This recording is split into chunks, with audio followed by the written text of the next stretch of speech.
Welcome to Now Leo Know, where curiosity roars loud. All right, you've heard of the Easter Bunny. You've seen it in chocolate, cartoons, and cute costumes. But what if I told you the Easter Bunny was originally a bird?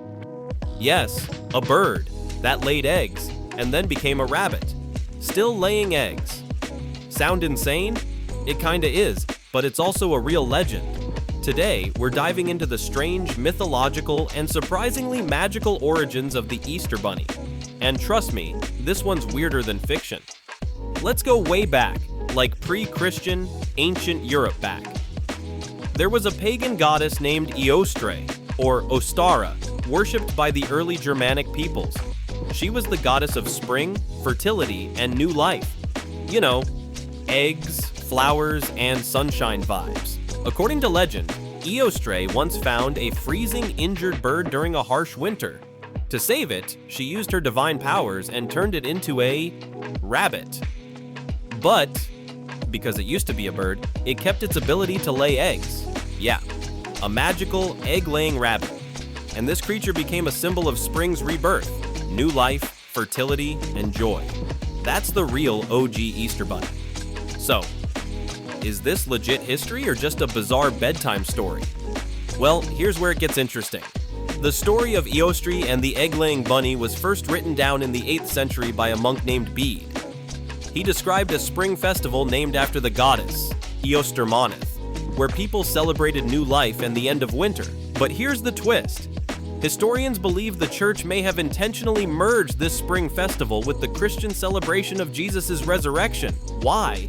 To help convert pagans by blending the familiar with the new. So Easter, as we know it, became a hybrid of resurrection and rabbits. Fast forward to 17th century Germany. People were telling stories of the Osterhase, a hare who would lay colored eggs and deliver them to well-behaved kids during the spring festival. Sounds familiar, right? German immigrants brought this tradition to America in the 1700s, especially in Pennsylvania. And guess what?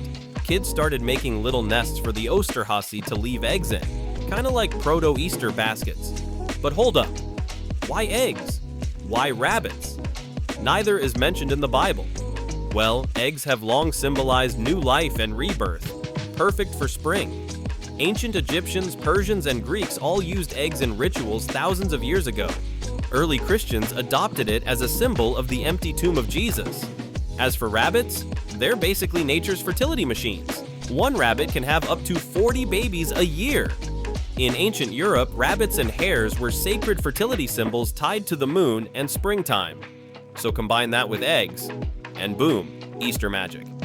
The modern Easter Bunny we know, fluffy, sweet, sometimes terrifying in costume form, really took off in the 1800s and 1900s, especially when candy companies got involved. Chocolate bunnies started in Germany in the 1800s. Egg hunts, popularized by Queen Victoria in England. Decorating eggs, an ancient tradition with modern flair. So yeah, from a mythological shape-shifted bird bunny to a global chocolate-powered icon, the Easter Bunny's glow-up is real. So next time you see the Easter Bunny, remember, you're not looking at a simple cartoon. You're looking at the ghost of an ancient bird, a magical creature of legend, an egg-laying mammal that started as a bird, became a bunny, and ended up on your chocolate shelf. Pretty wild, right? Did you already know this? What's the weirdest Easter tradition in your family? Like, share, and hit that subscribe button for more shocking history, surprising science, and weird trivia you never learned in school.